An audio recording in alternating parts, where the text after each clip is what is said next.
그래서 저는 급히 다시 아들 집으로 올라갔어요. 그리곤 초인종을 눌렀죠. 10초쯤 지났을까 며느리가 문을 열고 나오더군요. 누구세요? 어머님? 며느리는 굉장히 당황한 듯 보였어요. 저는 이유도 모른 채 이야기했죠. 내 정신 좀 봐. 내가 깜빡하고 지갑을 두고 갔지 뭐니. 귀찮게 해서 미안하구나. 그렇게 말하고 들어가려고 하는데 며느리가 막아섰어요. 이상했죠. 지갑만 가지고 가려고 했는데 이렇게 막아설 이유가 없었거든요. 근데 안에서 맛있는 냄새가 흘러나오기 시작했습니다. 분명 고기를 굽는 냄새였죠. 저는 며느리를 쳐다보았고 며느리는 제 눈을 피했습니다. 그리고 저는 막는 며느리를 살짝 밀고 안으로 들어갔어요.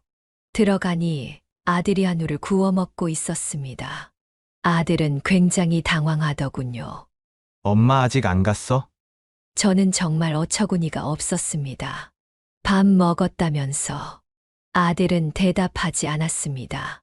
그리고 저는 며느리를 보고 또 말했죠. 너는 배 안 고프다면서. 다이어트 하느라 저녁 굶을 거라면서. 둘이서 고기 구워 먹으려고 나를 보내려 한 거니? 아니야, 엄마. 갑자기 생각나서 내가 구워달라고 했어. 유통기한이 얼마 안 남은 것 같더라고. 안 그래도 엄마 가고 나서 생각이 나서 다시 부를까 했어. 맞아요, 어머님. 얼른 여기 와서 좀 드세요. 됐다. 너가 끓여준 라면 덕에 나는 배부르다. 저는 약간의 화를 내고는 부엌에 있는 지갑을 챙기고선 집을 나섰어요. 이런 취급을 당한 제가 너무 초라하더군요. 둘은 그러고도 저를 잡으러 나오지도 않았습니다. 이게 어떻게 된 일일까요? 지금 아들과 며느리가 어머니가 간 줄 알고 자기들끼리 한우를 구워 먹다가 들킨 상황인데요. 오늘은 애지중지 키웠던 아들과 이뻐했던 며느리가 자신을 푸대접하고 이용하려고만 해서 그들에게 통쾌한 인생의 가르침을 준 임자연님의 사연입니다. 가르침을 주고도 기쁘지만은 않았다고 하는데요. 어떤 내용의 이야기일지 바로 들어보도록 하겠습니다. 안녕하세요. 저는 성남에 사는 72살 임자연이라고 합니다. 매번 사연자분들의 이야기를 들으며 많은 위로를 받고 있습니다. 그래서 저도 여러분에게 조금이나마 위로를 드릴 수 있을까 해서 얼마 전에 저에게 있었던 이야기를 들려드리려고 합니다. 여러분에게 잠시나마 위로가 될 수 있을지는 모르겠어요. 그치만 힘든 일을 겪었음에도 긍정적인 마음으로 이겨낸 저처럼 힘든 일을 겪으신 분들에게 조금이나마 위안과 긍정의 힘을 전해드리고 싶습니다. 부족하지만 제 이야기를 끝까지 들어주시고 좋은 의견과 조언 그리고 많은 긍정의 힘을 전해주셨으면 합니다. 그럼 이야기 시작하겠습니다. 본격적인 이야기를 들려드리기 위해서는 이전에 제가 어떻게 그리고 어떤 마음으로 아들을 키웠는지 말씀드려야 할 것 같아요. 저와 남편은 굉장히 힘들게 저희 아들을 낳았습니다. 무려 결혼한 지 7년 만에 아들을 낳은 것이죠. 저희 또한 남들보다 늦은 나이에 결혼을 해서 남편이 40살, 제가 36살에 첫 아들을 가졌습니다. 누구의 잘못도 아니었습니다. 그저 하늘의 뜻이 아니었던 것이었죠. 정말 자식을 가지기 위해서 저희는 부지기수로 노력했습니다. 유명한 의사란 의사는 전부 찾아다녔고 좋다는 음식은 전부 다 먹어봤습니다. 그래도 아이가 생기지 않자 저희는 전국의 유명한 무당분들을 찾아다니며 굿을 하기도 했어요. 하지만 결국 생기지 않았죠. 병원에서 검사를 해도 아무런 문제가 없었습니다. 그렇게 시간이 지나면서 저희는 어느새 아이를 갖는 것을 포기할 지경에 이르렀어요. 다행히 시어머니, 시아버지도 저희의 마음을 잘 아셔서 보채지 않으셨죠. 하지만 가장 슬픈 건 역시나 저와 남편이었어요. 저는 너무나 아이를 가지고 싶었거든요. 그래서 주변에 아이를 가진 사람들을 보면 너무나도 부러웠어요. 그러던 중 결혼 4년 차에 저는 임신을 하게 되었습니다. 매달 저희는 시도를 했고, 저는 매주 테스트기를 이용해서 검사를 했죠. 테스트기에 뜬 줄을 본 순간 저는 기쁨의 눈물을 흘렸고, 남편과 부둥켜 울었습니다. 하지만 기쁨도 잠시 임신 7주 차에 유산을 하게 되었어요. 정말 청천벽력 같은 일이었죠. 저는 정말 하늘을 저주했어요. 왜 이런 일이 저에게 생겨야 하는지, 내가 무슨 잘못을 했길래 이런 벌을 받아야 하는지 모르겠더라고요. 유산을 하고 나서 몇 개월간은 정말 우울했던 것 같아요. 밖에도 나가지 않고 집에서 울기만 했죠. 우울증 초기 정도의 증상이었던 것 같아요. 밖에 나가면 남들은 행복한데 저만 불행한 것 같은 기분이 들었죠. 남편은 저를 달래주며 아무렇지 않은 척 했지만 사실 남편도 굉장히 힘들었을 거예요. 제가 너무 힘들어하니 제 앞에서 힘든 모습을 보여주지 않으려고 한 거겠죠. 남편은 정성을 다해서 저를 돌봐주었고, 어느 날 남편은 아이를 가지는 것에 대한 집착을 버리고 입양을 생각해 보자고 했어요. 저는 처음엔 고민했지만 아이를 너무 가지고 싶기도 했고, 제가 낳지 않았더라도 정말 제 자식처럼 키울 자신이 있었어요. 그래서 결혼한 지 5년 차에 입양 신청을 했습니다. 아주 이쁜 여자아이였어요. 저희가 데려왔을 땐 2살도 안 되었답니다.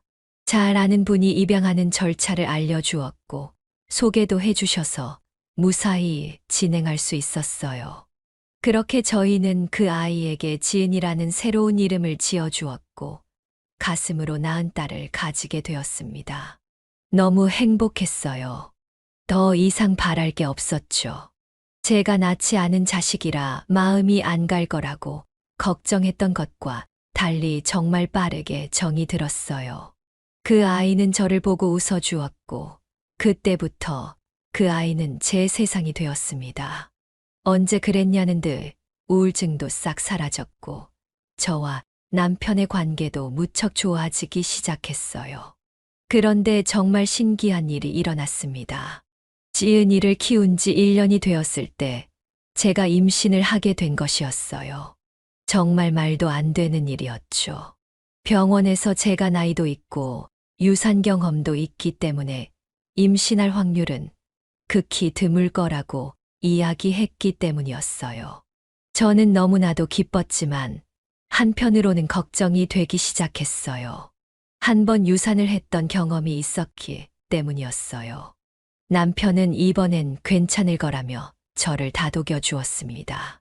그렇게 저는 정말 조심스레 일상을 보냈어요.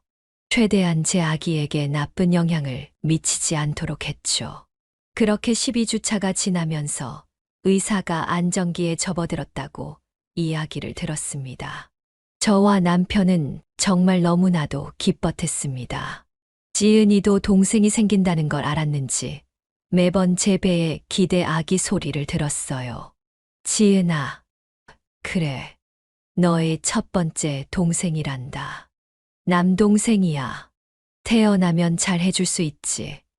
제가 이렇게 말하면 지은이는 저를 보며 해맑게 웃어주었어요. 그렇게 몇 개월 후 저는 무사히 첫 아들을 낳았습니다. 정말 인생에서 처음으로 느낀 기분이었어요. 제 배에서 새로운 생명이 태어났다라는 건 무척이나 신비하고 성스러운 기분이더라고요. 진심으로 엄마가 된 듯한 느낌을 받았습니다. 저는 새로 태어난 아들에게 지훈이라는 이름을 지어주었습니다. 저는 하늘에 기도를 했어요. 이전에 원망했던 것을 사죄했죠. 그리고 이 두 아이를 평생토록 지켜줄 것이라 다짐했습니다. 그렇게 저희 가족은 4명이 되었습니다. 남편은 열심히 일했고 저는 주부로서 아이들을 열심히 키웠습니다. 아이들은 정말 하루가 갈수록 눈에 보이게 커갔어요.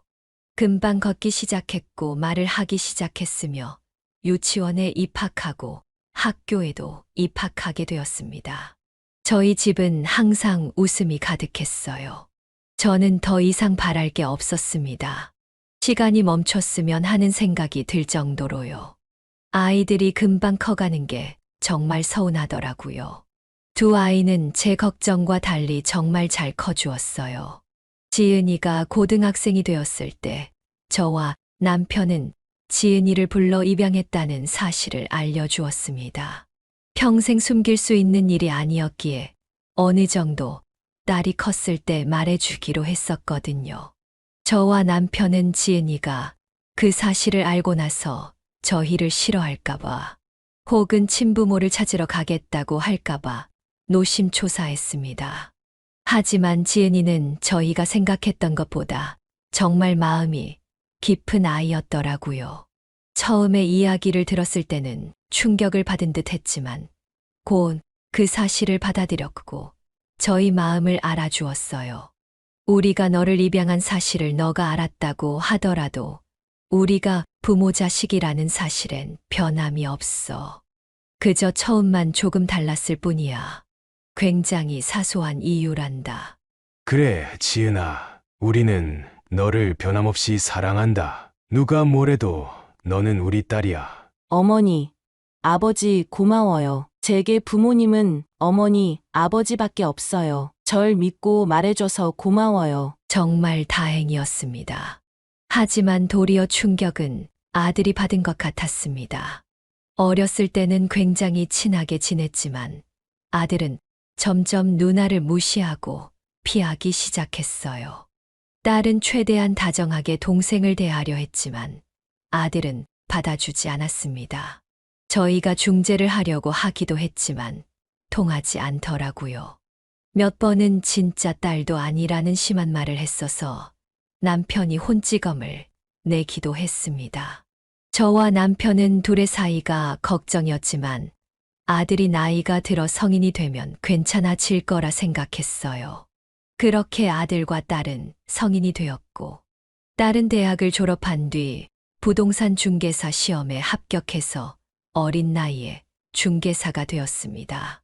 정말 어린 중개사였기에 주변 사람들도 신기했고 한 번은 방송에서 찾아와 인터뷰를 하기도 했어요. 아들은 딸과 달리 공부를 잘하지 못했습니다. 대신 체육에 재능이 있었죠. 아들은 고등학교 졸업 후에 체대를 갔고 이후 체육 입시 학원 선생님이 되었습니다. 어떤 길이든 둘 모두 자신의 역할을 해내며 잘 살아가는 모습을 보며 저와 남편은 한시름 놓을 수 있었습니다. 정말 축복이었죠. 이제 저희는 아이들 뒷바라지하는 것에서 벗어나 쉴 수 있었어요. 동시에 좋은 일도 있었습니다. 남편이 회사에서 임원으로 승진을 한 것이었어요. 사실 사내 정치도 심했고 10명 중에 1명만 되는 것이라 남편은 정년퇴직을 생각하고 있었거든요. 그런데 대표이사님이 바뀌면서 성과 위주의 채용을 중시하셔서 남편이 임원이 되었던 거였어요. 한 회사에서 30년 넘게 근무를 했었거든요. 월급도 인상이 많이 되어 저희 노후와 아이들 결혼 자금을 보태는데 도움이 될 것 같았어요. 사실 그전에도 남편이 재테크에 소질이 있어서인지 차곡차곡 돈을 모았기에 나이든 저희 둘이 아꼈으면 부족하지 않을 금액이긴 했지만 말이에요. 그래서 저희는 딸과 아들에게 작은 아파트를 구입하는데 조금이나마 보탬이 될 수 있었어요. 먼저 결혼한 사람은 바로 딸이었습니다. 딸은 매번 혼자 일했기 때문에 남자를 만날 길이 없었어요. 그래서 저희의 제안으로 소개팅을 했습니다. 몇 번의 시도 끝에 마음 맞는 사람을 만나게 되었고 둘은 1년간의 연애 끝에 결혼을 하게 되었습니다. 나이 차도 적당하고 사위도 괜찮은 회사에 다녔고 돈을 차곡차곡 모은 것을 보니 저희 딸을 힘들게 할 것 같진 않았어요. 저와 남편은 둘이 집을 구할 때 도움을 주고 싶었습니다. 사위 쪽에서도 반을 부담해 주겠다고 하더라고요. 하지만 딸과 사위의 의견은 달랐습니다. 저희의 도움을 받고 싶지 않다고 했어요. 조금 더 작은 집에서 시작하더라도 자기들 힘으로 집을 사고 싶다고 했습니다. 저희와 사도는 그럴 필요 없다고 했지만 딸과 사위는 완강하더라고요. 그런 딸이 참 답답했지만 한편으로는 정말 기특하더라고요. 그렇게 둘은 작은 전셋집으로 들어가게 되었고 몇 년 뒤 돈을 모아 자기들만의 아파트를 구했습니다. 딸이 결혼하고 4년 뒤에는 아들이 결혼을 하게 되었어요. 결혼 상대는 아들이 일하는 학원에서 사무직을 하던 여자였죠. 둘이 학원에서 눈이 맞아 연애를 시작했고 2년간의 연애 끝에 결혼을 결심하게 된 것이었어요. 둘은 서로를 정말 좋아했기에 저희는 둘의 결혼을 축복해 주기로 했습니다. 며느리가 될 아이의 집안은 그리 넉넉한 형편이 아니었어요. 그 아이도 특별한 기술을 가지고 있거나 공부를 잘하던 편이 아니었습니다. 하지만 저희는 상관없었어요. 둘이 마음만 맞으면 무엇이든 해낼 수 있다고 생각했으니까요. 저희 아들도 사회생활을 한 지 얼마 되지 않았고 월급도 그리 많지 않았기에 모아둔 돈이 많이 없었습니다. 또 아들 성격이 그리 꼼꼼하고 야무진 성격이 아니라 돈을 좀 흥청망청 썼더라고요. 저와 남편은 아들에게 경제관념을 가르치려 여러모로 노력을 했지만 기질은 잘 고쳐지지 않았습니다. 걱정을 하긴 했지만 그래도 결혼하게 되면 아무래도 책임감이 생길 거라 믿었어요. 저와 남편은 아들에게 작은 아파트와 혼수를 구해주는 것을 마지막 지원이라고 생각했습니다. 하지만 처음부터 삐그덕대기 시작했어요. 아들과 며느리는 더 넓은 집에서 살기 원하는 것 같았어요. 저와 남편은 오히려 아들과 며느리를 설득해야 했습니다. 엄마, 이왕 해주는 거 좀 더 넓은 평수는 안 돼. 어차피 우리 아기 낳으면 좁은 데서는 못 키우니까 이사를 해야 하잖아. 말은 쉽지. 그 차이가 얼만데 몇 척이나 차이 나잖니. 그리고 아이 한 명 정도는 24평도 괜찮아. 내가 엄청 큰 걸 바랬어? 그런 것도 아닌데 좀 해주라. 그 이후로는 우리가 돈 잘 모아서 살면 되잖아. 그러니까 좀 이전부터 잘 모아두지 그랬어. 우리도 큰 집 해줄 정도로 그렇게 여유롭진 않단다. 이해를 해주렴. 아들은 제 말을 듣고 신경질을 냈어요. 저는 마음이 상했지만 최대한 아들을 이해해 보려 했습니다. 며느리는 별말 하지 않았지만 아마 그 전에 아들과 이런저런 이야기를 했었겠죠. 그렇게 저희는 간신히 아들을 설득해서 성남 쪽에 있는 24평형 아파트를 구해주는 것으로 타협을 했습니다. 그렇게 저희의 의무는 끝난 듯 했어요. 이제 남편과 저희 인생을 위해 살기만 하면 될 거라 생각했습니다. 아들과 며느리는 별일 없이 결혼식을 잘 마무리했어요. 그 이후로 2년이 지났습니다. 평온한 나날이었습니다. 자식들이 떠난 뒤 잠시 동안은 무엇을 하면서 지내야 할지 모르겠었지만 딸이 자주 찾아와 주었고 남편의 도움 덕에 금방 적응할 수 있었어요. 저는 주변 이웃들과 자주 등산을 다녔고 다니다 보니 전국을 돌아다니면서 좋은 산들을 올랐습니다. 가끔 남편도 함께 했죠. 딸은 곧 아들을 낳았고 저는 자주 손주를 돌봐주러 딸의 집에 갔습니다. 제가 갈 때마다 딸과 사위는 저를 지극히 대접해 주었어요. 정말 기분이 좋더군요. 매번 갈 때마다 이쁜 손주랑 노는 것도 기쁜데 저녁에 딸과 사위와 함께 저녁을 먹으며 이런저런 이야기하는 게 마음이 정말 평온하더라고요. 더 이상 바랄 게 없을 듯 했습니다. 그런데 어느 날 딸이 동생에 대해 묻더군요. 잘 지내냐면서요. 생각해보니 아들에게 연락이 안 온 지 벌써 몇 달이 다 되어 가더라고요. 저번 추석에도 학원이 바쁘다며 오지 않았었거든요. 저는 미안한 마음이 들었습니다. 손주를 낳아서 요즘 딸에게 더 신경을 써주었거든요. 그리고 딸의 집은 가까운데 비해서 아들의 집은 가는데 1시간 반이나 걸려 자주 가지 못했습니다. 그래서 저는 아들의 집에 더 많이 방문하기로 결심했어요. 그리고 딸에게도 너무 고마웠죠. 사이가 멀어졌음에도 불구하고 계속해서 동생을 챙겼으니까요. 그렇게 며칠 뒤 저는 남편에게 미리 말하고 아들네 집에 다녀오겠다고 말했습니다. 저는 오랜만에 힘을 좀 써서 아들이 좋아하는 음식을 잔뜩 했습니다. 그리고 아들에게 집에 가겠다고 말했죠. 아들은 오지 말라고 했지만 제가 조금은 억지를 부려 가게 되었어요. 오랜만에 아들이 너무나도 보고 싶었죠. 그래서 버스를 2번이나 갈아타면서 아들 집에 가게 되었습니다. 그렇게 무거운 짐을 가득 들고 아들 집에 도착을 했어요. 며느리가 문을 열어주더군요. 어머님 안녕하세요. 오랜만이에요. 그래, 오랜만이구나. 잘 지냈니? 그럼요, 잘 지냈어요. 남편은 이따 저녁 돼서야 올 거예요. 며느리는 제가 무겁게 반찬을 들고 있는 걸 보고 있으면서도 도와주질 않더군요. 그래서 저는 저 혼자 낑낑대며 식탁까지 반찬을 옮겨야 했습니다. 며느리는 바로 소파에 앉아 저에게 물었습니다. 근데 이렇게 갑작스레 무슨 일이세요? 너희 못 본 지 꽤 됐잖니. 그래서 오랜만에 얼굴이라도 볼 겸 온 거다. 그렇군요. 그래도 다음에 오실 땐 미리 서로 약속을 정하고 오시면 좋을 것 같아요.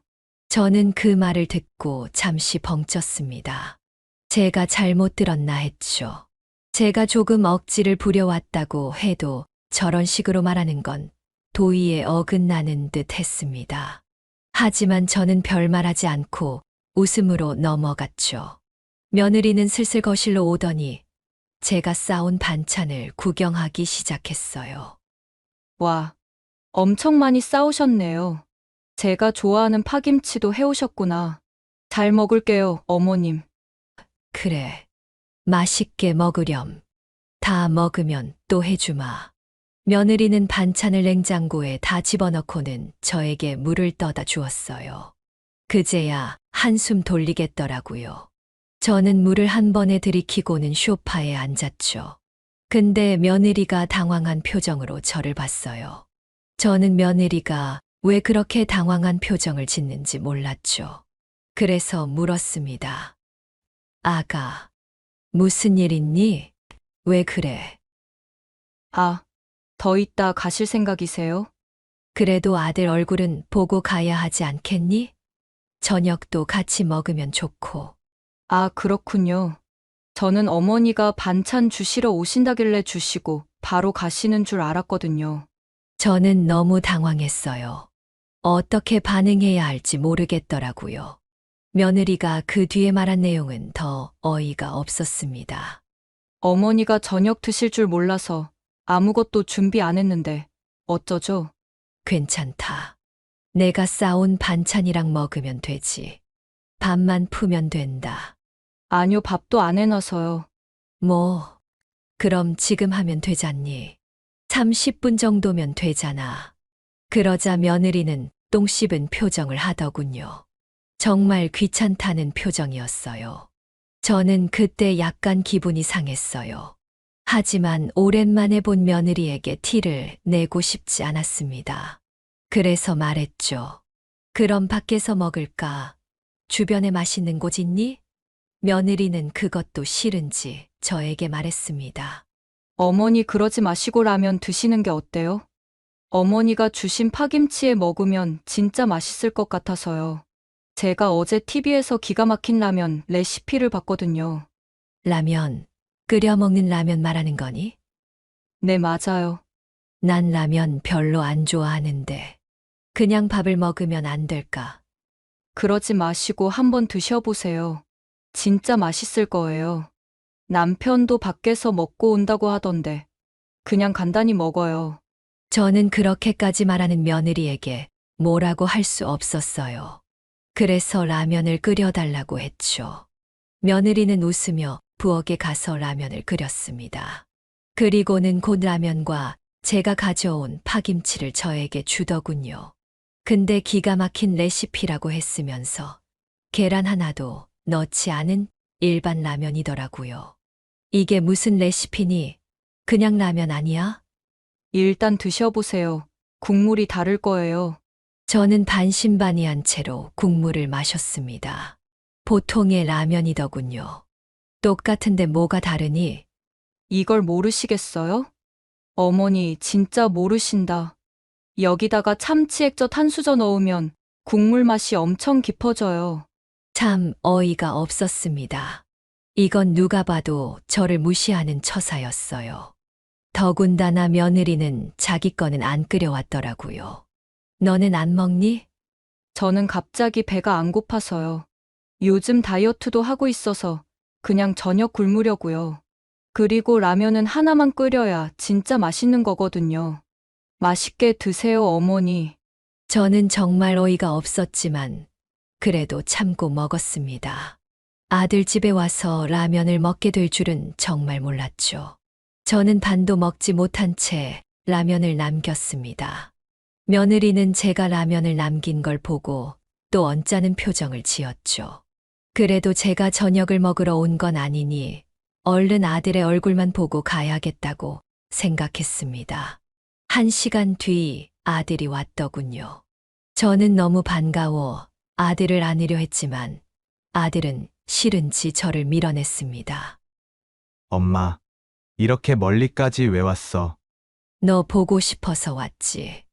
너가 얼굴을 안 비추니 이 늙은이가 찾아와야지. 아쉬운 건 항상 우리야. 무슨 말을 그렇게 해? 누가 들으면 내가 완전 불효자처럼 보이겠다. 웃으라고 한 소리야. 그런 뜻으로 한 건 아닌데 미안하구나. 됐어. 뭐 좀 먹었어? 응. 아가가 라면 끓여줘서 맛있게 잘 먹었다. 내 와이프가 라면 하나는 잘 끓이지. 좀 아쉽네. 나도 엄마랑 저녁 먹고 싶었는데 회사 직원들이랑 갑자기 회식이 잡혀서 말이야. 괜찮다. 얼굴 봤으면 됐어. 그래 얼른 가, 이제. 나중에 내가 찾아갈게. 지금 출발 안 하면 밤늦게 도착하겠네. 왜 난 좀 더 있고 싶은데. 내가 얼른 갔으면 좋겠니? 아니 그런 건 아니고. 엄마 늦을까봐 그렇지. 농담이란다. 이제 가야지. 잘 지내는 거 봤으니 됐다. 아들과 며느리는 계속 저를 보내려고 했어요. 저는 제가 더 서운해지기 전에 아들 집에서 나오게 되었습니다. 아들과 며느리는 마중도 나오지 않더군요. 엘리베이터도 기다려주지 않았어요. 그렇게 저는 버스 정류장까지 왔어요. 근데 제가 모르고 지갑을 아들 집에 놓고 왔지 뭐예요. 그래서 저는 급히 다시 아들 집으로 올라갔어요. 그리곤 초인종을 눌렀죠. 10초쯤 지났을까 며느리가 문을 열고 나오더군요. 누구세요? 어머님? 며느리는 굉장히 당황한 듯 보였어요. 저는 이유도 모른 채 이야기했죠. 내 정신 좀 봐. 내가 깜빡하고 지갑을 두고 갔지 뭐니. 귀찮게 해서 미안하구나. 그렇게 말하고 들어가려고 하는데 며느리가 막아섰어요. 이상했죠. 지갑만 가지고 가려고 했는데 이렇게 막아설 이유가 없었거든요. 근데 안에서 맛있는 냄새가 흘러나오기 시작했습니다. 분명 고기를 굽는 냄새였죠. 저는 며느리를 쳐다보았고 며느리는 제 눈을 피했습니다. 그리고 저는 막는 며느리를 살짝 밀고 안으로 들어갔어요. 들어가니 아들이 한우를 구워 먹고 있었습니다. 아들은 굉장히 당황하더군요. 엄마 아직 안 갔어? 저는 정말 어처구니가 없었습니다. 밥 먹었다면서. 아들은 대답하지 않았습니다. 그리고 저는 며느리를 보고 또 말했죠. 너는 배 안 고프다면서. 다이어트 하느라 저녁 굶을 거라면서. 둘이서 고기 구워 먹으려고 나를 보내려 한 거니? 아니야 엄마. 갑자기 생각나서 내가 구워달라고 했어. 유통기한이 얼마 안 남은 것 같더라고. 안 그래도 엄마 가고 나서 생각이 나서 다시 부를까 했어. 맞아요, 어머님. 얼른 여기 와서 좀 드세요. 됐다. 너가 끓여준 라면 덕에 나는 배부르다. 저는 약간의 화를 내고는 부엌에 있는 지갑을 챙기고선 집을 나섰어요. 이런 취급을 당한 제가 너무 초라하더군요. 둘은 그러고도 저를 잡으러 나오지도 않았습니다. 슬프다기보다는 화가 많이 났어요. 집에 도착할 동안 머릿속엔 왜 애들이 저에게 그랬을까라는 생각만 들더라고요. 저는 그렇게 쓸쓸히 집에 도착했습니다. 집에 도착한 제 표정을 보고 남편은 묻더군요. 여보 표정이 왜 그래? 무슨 일 있었어? 아니에요. 별일 없었어요. 왔다 갔다 하는 게 힘들어서 그렇죠, 뭐. 고생했어. 다음엔 내 차 타고 가자고. 지훈이랑 며느리는 어때? 잘 지내는 것 같던데요. 둘 다 요즘 많이 먹는지 살이 좀 쪘더라고요. 한창 잘 먹을 때니까 뭐 좋은 거지. 잘 먹고 잘 산다는 거니깐. 그렇겠죠. 우리는 챙기지도 않으면서 자기들끼리만 먹나 봐요. 뭐야, 그 반응은. 다 그런 거지 뭐. 우리도 잘 먹고 잘 살면 되는 거지. 뭘 챙겨주길 바래. 다 욕심이야. 저는 그 말을 듣고 아무 말도 하지 않았어요. 저도 어제까지만 해도 그렇게 생각했었거든요. 그리고 남편은 모르고 한 소리였으니까요. 그리고 이 사실을 남편한테 말하지 않은 건 남편이 알게 되면 바로 아들에게 전화를 해서 화를 낼 것 같았기 때문이었어요. 그런 건 저와 아들 사이의 관계에 하나도 도움이 되지 않을 것 같았습니다. 저는 그날 밤 잠을 이루지 못했어요. 이 사실을 어떻게 받아들여야 할지 모르겠더라고요. 저는 밤새 고민한 채 저만의 답을 내놓았습니다. 아들과 며느리를 이해하기로 했죠. 제가 잘못했다고 생각하는 게 마음이 편할 것 같았어요. 제가 먼저 억지로 아들이 보고 싶어 방문을 했던 것이었고, 아들과 며느리의 말이 정말일 수도 있었으니까요. 그렇게 저는 스스로 저를 위로했습니다. 하지만 그 일이 있고도 연락이 오지 않은 아들과 며느리에게 서운하긴 하더라고요. 그렇다고 제가 먼저 연락하는 것도 웃기더라고요. 그래서 연락이 올 때까지 기다려야겠다고 생각했어요. 연락이 오면 그때는 아무 일도 없었던 것처럼 대하리라 다짐했고요. 그렇게 2주쯤 지났을까. 아들에게 먼저 연락이 왔습니다. 그것도 문자가 아닌 전화가요. 저는 아무렇지 않은 척 전화를 받았어요. 엄마, 그래, 지훈아. 무슨 일이니? 내가 너무 늦게 연락했지? 아니다. 연락하면 됐지. 무슨 일이니? 아니, 그때 일 사과하려고. 우리가 너무하다고 당연히 생각하겠지. 오해할 만해. 나라도 그랬을 것 같아. 근데 믿어줘. 정말 엄마가 가고 나서 아무 생각 없이 그런 거야. 너무 걱정 마라. 난 아무렇지도 않으니깐. 너의 말을 믿어. 그리고 나도 그때 너희 말을 듣지 않고 화만 내고선 멋대로 가버려서 미안하구나. 그렇게 말해줘서 고마워. 우리 그럼 이제 화해한 거지? 그럼 우리가 싸운 것도 아닌데 다행이다. 엄마, 내가 와이프랑 이야기해봤는데 엄마한테 맛있는 밥 한 끼 대접하고 싶어서. 일부러 그럴 필요 없단다. 그렇게 하지 않아도 난 다 잊었어. 아니야. 정말 엄마한테 아무것도 해준 게 없어서 그래. 다음 주에 시간 돼. 아들이 그렇게 다정한 목소리로 저에게 말한 것은 정말 오랜만이었어요. 저는 제가 아들과 며느리를 용서하길 정말 잘했다고 생각했어요. 아들이 그 일을 기점으로 정신을 차렸으니까요. 그렇게 저는 남편과 함께 다음 주쯤 시간을 내서 아들과 며느리랑 밥을 먹기로 했습니다. 하지만 갑자기 남편이 급한 회사 일이 생겨 못 가게 되었어요. 결국 저 혼자 갈 수밖에 없었죠. 아들 집에 도착했을 때 저번과 달리 아들과 며느리가 집 앞에 마중을 나와 있더라고요. 저는 그런 둘의 태도에 정말 감격했습니다. 이렇게까지 변할 줄은 몰랐어요. 화를 내는 게 효과가 있구나 싶었습니다. 저는 밖에서 먹을 줄 알았는데 이미 안에 다 차려놨다고 하더라고요. 정말 집에 들어가니 상다리가 휘어질 정도로 차려져 있었습니다. 대게, 소라, 멍게 같은 해산물부터 소고기, 돼지고기 같은 육고기도 있었어요. 이걸 우리끼리 어떻게 다 먹으려고 이렇게 많이 했어. 저는 기분이 좋았지만 빈소리로 그렇게 말했어요. 그렇게 맛있게 밥을 먹으며 우리는 이런저런 이야기를 했습니다. 마치 딸집에서 느끼던 기분과 비슷하더군요. 이렇게만 지속되면 바랄 게 없겠다 싶었어요. 식사 후에 며느리는 저를 위해 매실차를 주었어요. 근데 아들이 할 말이 있는지 계속 입을 뗐다가 말았다가 하면서 분위기를 잡더라고요. 그래서 저는 물었어요. 지훈아, 무슨 할 말 있니? 사실은 엄마한테 부탁할 게 있어서. 부탁. 뭔데 그래? 내가 사실 좋은 소스를 하나 물었거든. 나한테 투자 좀 해달라고. 투자. 무슨 투자를 말하는 거니? 자세히 말하기는 좀 그렇고, 주식 같은 거라 보면 돼. 뭔지 알아야 투자를 하던지 말던지 하지.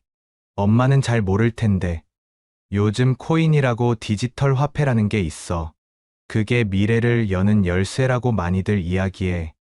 근데 코인 중에서 종류가 많은데, 내가 투자하려는 건 사람들이 아직 많이 몰라. 지금 당장 사야 해. 아니, 나도 안다. 근데 네 아버지가 위험하다고 절대 손도 대지 말라고 했어. 아버지는 옛날 사람이잖아. 그런 말 들어서 뭐해.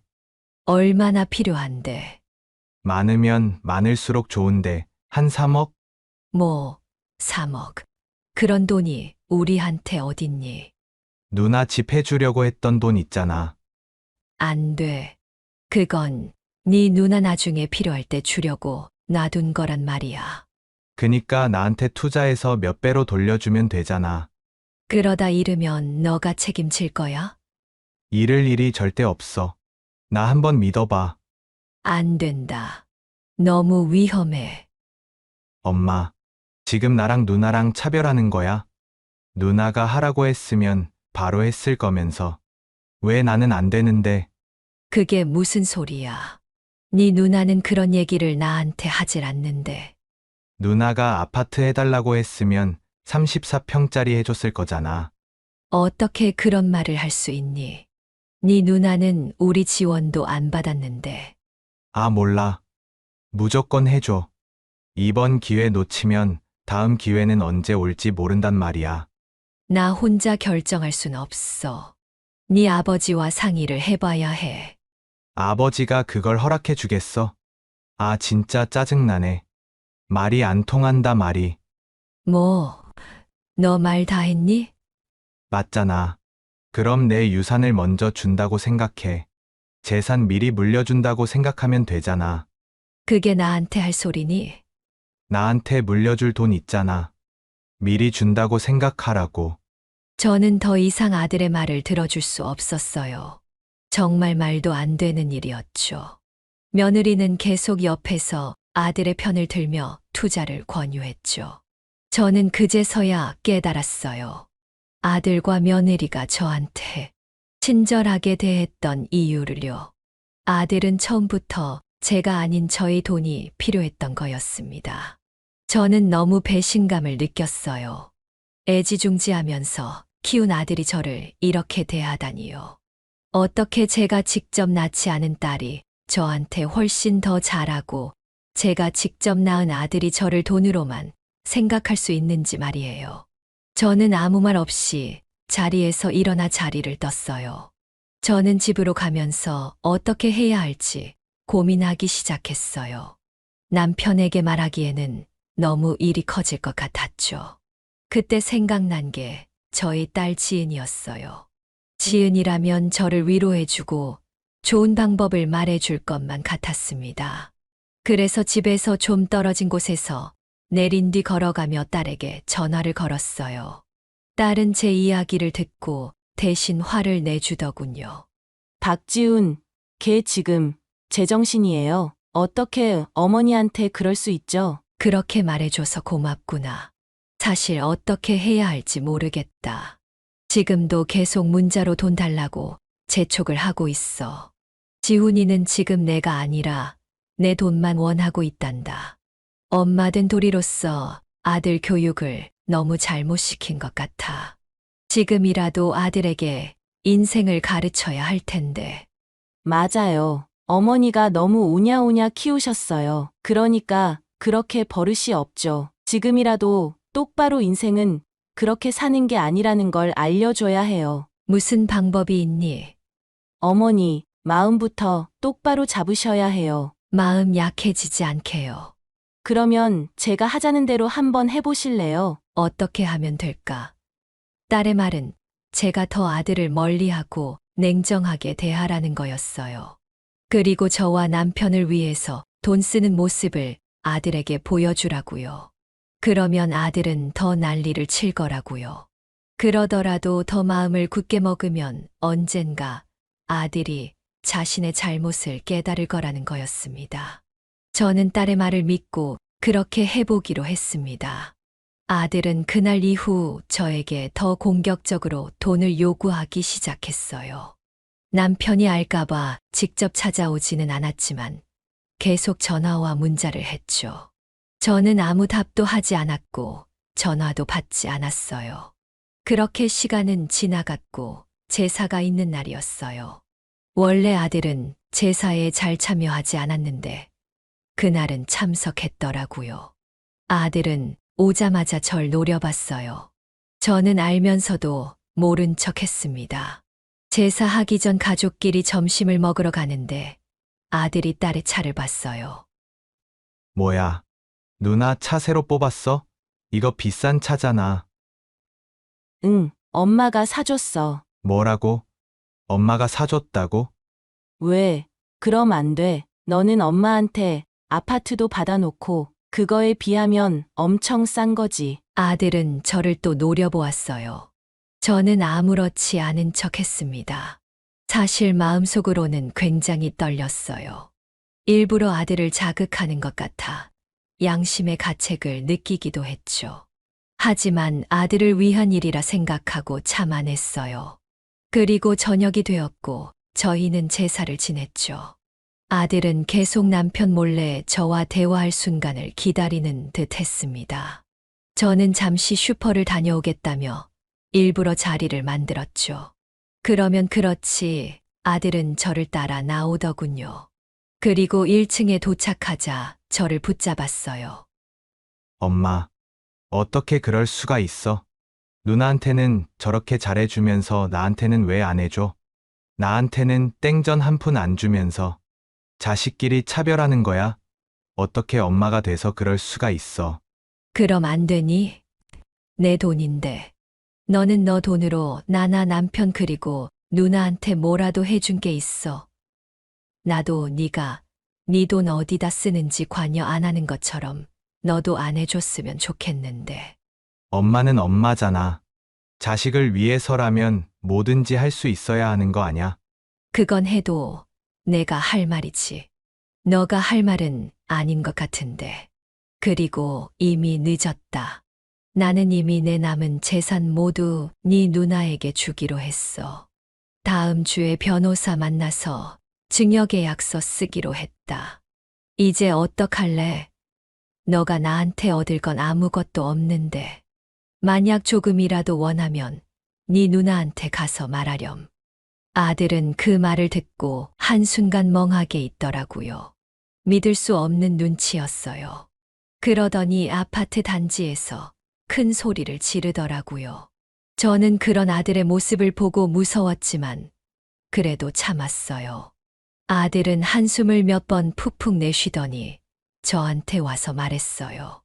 엄마 왜 이렇게 변했어? 언제부터 이렇게 차가워진 거야? 나는 도저히 이해가 안 가. 왜 엄마가 누나한테만 이렇게 잘해주는지.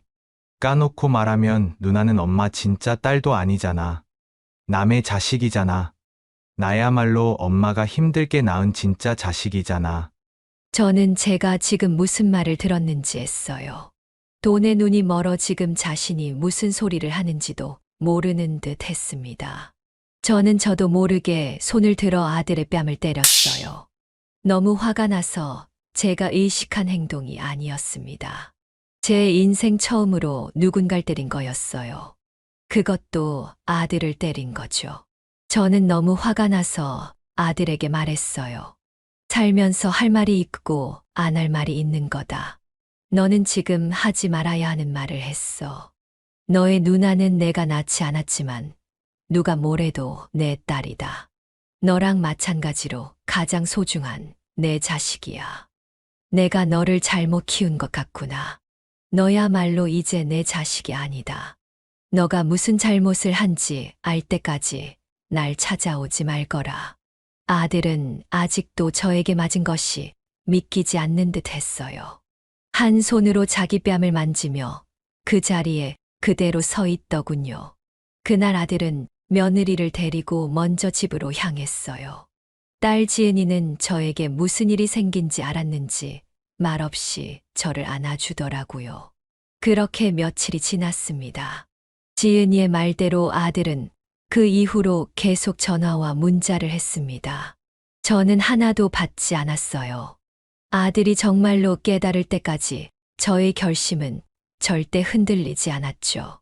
몇 번은 저를 찾아 집 앞에 왔더라고요. 하지만 저는 아들이 붙잡는데도 무시했습니다. 아들이 보이면 다시 집으로 들어갔고, 아들이 집에 가면 그제서야 다시 외출을 했어요. 그렇게 몇 개월이 지났을까? 이제 어떠한 연락도 오지 않더라고요. 저는 마음이 무거웠습니다. 하지만 더 이상 아들의 어리광을 받아줄 수 없었어요. 부모된 도리로서 제가 책임을 져야 했죠. 아들이 어렸을 적 오냐오냐 키웠던 걸 굉장히 후회하게 되더라고요. 정말 힘들게 얻은 아들이어서 너무 관대하게 키웠던 게 문제였죠. 딸은 아들과의 일 이후 저를 더 잘 챙겨주었어요. 물론 아들에게 말했던 재산 증여는 거짓말이었습니다. 딸은 저에게 너무 신경 쓰지 말고 인생 즐기다 보면 시간이 해결해 줄 거라고 했습니다. 맞는 말이었어요. 제가 지금 이 상태로 아들을 생각해 봤자 도움이 될 건 아무것도 없었습니다. 그래서 저는 남편과 딸과 인생을 즐겨야겠다고 생각했어요. 남편은 아들이 오랫동안 연락이 없자 가끔 이야기를 꺼내긴 했지만 워낙 아들이 연락이 없었던지라 눈치채지는 못했죠. 딸은 저를 위해 한 달 동안 일을 쉬기로 했습니다. 그래서 저는 딸과 함께 캐나다로 떠났어요. 어렸을 적부터 로키 산맥을 꼭 한번 가보고 싶었거든요. 더 나이 들기 전에 가봐야 했어요. 그래서 한 달 동안은 정말 정신없이 여행에만 집중했습니다. 사진도 정말 많이 찍었고 걷기도 많이 걸었어요. 정말 제가 살면서 봤던 풍경 중에 제일 멋지더라고요. 저는 저의 카카오톡 사진에 딸과의 사진을 올렸어요. 인생에서 가장 찬란한 여행이었습니다. 아마도 아들도 그 사진을 봤을 거였어요. 그렇게 한국에 도착을 했고, 저는 이 기억을 동력으로 남은 인생 행복하게 살 수 있을 것 같았어요. 저는 다시 일상으로 돌아갔어요. 잠시 아들에 대한 걱정은 접어두고 제 인생에 집중했어요. 저는 제 주변 친한 아주머니들과 다시 전국 천대 명산을 돌아다녔습니다. 하나씩 하나씩 산을 오르는 맛이 있더라고요. 남편은 제 무릎 건강을 걱정했지만 누가 봐도 배 나온 남편보다야 제가 훨씬 건강했어요. 그러다 보니 시간이 금방 가더라고요. 물론 가끔 아들이 꿈에 나온 적도 있었고 가끔 저에게 했던 말이 생각이 나서 가슴을 쿡쿡 찌르기도 했습니다. 그때마다 아들에게 전화를 하고 싶었지만 참았어요. 저는 어머니라는 이름으로 아들을 제대로 키워야 하는 의무가 있으니까요. 그러던 어느 날이었습니다. 제가 저녁장을 보러 가기 위해 장바구니를 들고 나왔을 때였어요. 제 집 앞에 아들이 찾아와 있었어요. 저는 다시 들어가려고 했죠. 그때 아들이 저를 불렀어요. 엄마 잠시만. 저는 멈춰섰죠. 한 번만 내 이야기 들어줘. 저는 뒤돌아 섰습니다. 아들은 이전보다 많이 수척해 보였어요. 살도 많이 빠져 보였죠. 뭔데 그러니? 나는 너와 더 이상 할 말이 없는 걸로 아는데. 그때였습니다. 아들이 제 앞에서 무릎을 꿇었습니다.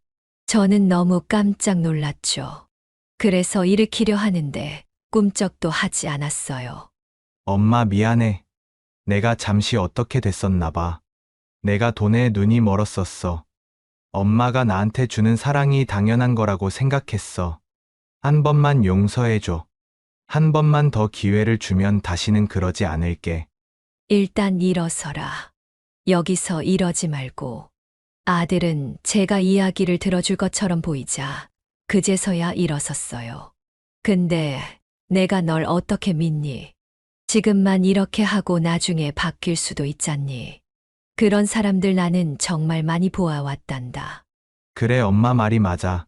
하지만 한 번만 더 지켜봐줘. 그때 엄마한테 뺨을 맞고 정말 많이 생각했어. 아프지 않았는데 다른 곳이 아프더라고. 그때 뭔가 잘못되었다고 생각했어. 그때 말했듯이 이제 나는 돈도 없어. 네 누나에게 몽땅 줘버렸단다. 네가 나한테 잘 보일 필요 없단 말이야. 돈은 필요 없어. 엄마 말이 맞았어. 내가 들어가려 했던 그 코인 사실 사기였더라고. 내가 만약 그 돈으로 투자했으면 몽땅 날렸을 거야. 내가 하는 일 열심히 해서 땀 흘려 돈 모을 거야. 그저 내가 지금까지 잘못 살아온 것 같이 느껴져서 그래. 누나한테도 엄마한테 했던 것처럼 사과할 거야. 누나가 용서해준다면 정말 잘할 거야. 아들은 정말로 진지했어요. 얼굴은 힘들어 보였지만 눈만은 반짝였죠. 저는 그래서 아들을 딱 한 번 다시 믿어보기로 했어요. 저는 말없이 아들을 안아주었습니다. 아들은 그제서야 긴장이 풀렸는지 저에게 기대서 엉엉 울기 시작했습니다. 제 옷이 다 젖을 정도였죠. 저도 그런 아들을 보니 눈물이 나더라고요. 그렇게 저희는 화해를 했습니다. 아들은 정말 달라진 것처럼 보였어요. 그렇다고 억지로 전화를 하거나 찾아오는 행동은 하지 않았습니다. 그래서 오히려 좋았어요. 얼마 뒤 딸에게 전화가 왔습니다. 자기한테 동생이 찾아왔다고 하더라고요. 들어보니 아들은 딸에게 진심 어린 사과를 했고 용서를 구했다고 했어요. 물론 딸도 용서를 해주었고요. 다만 딸과 약속한 건 재산에 관한 이야기는 좀 더 시간을 두고 나중에 얘기하자는 거였어요. 사람이라는 게 돈 앞에서는 무너지기 마련이더라고요. 돈이란 참 무서운 것이었어요. 그렇게 1년이란 시간이 지났습니다. 아들과 저희는 잘 지내고 있어요. 며느리도 이전과는 다르게 제가 가끔 집에 가면 잘 챙겨주었어요. 그리고 며느리는 지금 아이를 가졌습니다. 딸이라고 하더군요. 그래서 요즘엔 손녀 옷과 장난감을 고르며 행복한 나날을 보내고 있어요. 아들은 착실히 돈을 잘 모으고 있습니다. 정말 제 돈을 모두 딸에게 준 줄 알고 있더라고요. 당분간은 비밀로 하려고 합니다. 아들을 못 믿어서가 아닌 돈을 믿지 못해서요. 아들에게 가르침을 주기 위해 연락을 하지 않았던 거의 1년간은 제 인생에서 가장 힘든 시간이었습니다. 다시 하라고 하면 아마 못할 것 같아요. 하지만 그때의 결단으로 인해서 한 명의 인생이, 그것도 제 아들의 인생이 달라진 것 같아 뿌듯하기도 합니다. 여러분은 제가 한 행동에 대해 어떻게 생각하시나요? 저는 잘한 것이었을까요? 아니면 다른 현명한 방법이 있었을까요? 여러분의 생각이 궁금해지네요. 제 이야기는 여기서 마무리하려고 합니다. 여러분은 저와 같은 일을 겪지 않고 항상 평온하셨으면 좋겠습니다. 항상 건강하고 행복하세요. 지금까지 제 이야기를 들어주셔서 감사합니다. 네, 오늘 이야기는 어떠셨나요? 오늘 이야기를 듣고 어떻게 생각하시는지 어머님, 아버님의 생각을 댓글로 공유해주세요. 저는 또 다른 사연으로 찾아뵙겠습니다. 좋아요, 구독, 알람 설정을 통해 앞으로도 따뜻한 정을 나눌 수 있게 함께 해주세요. 어머님, 아버님의 삶의 지혜와 경험을 나눌 수 있는 통로가 되겠습니다. 오늘도 인생을 바꾸는 관점을 통해 사연을 들어주셔서 감사합니다.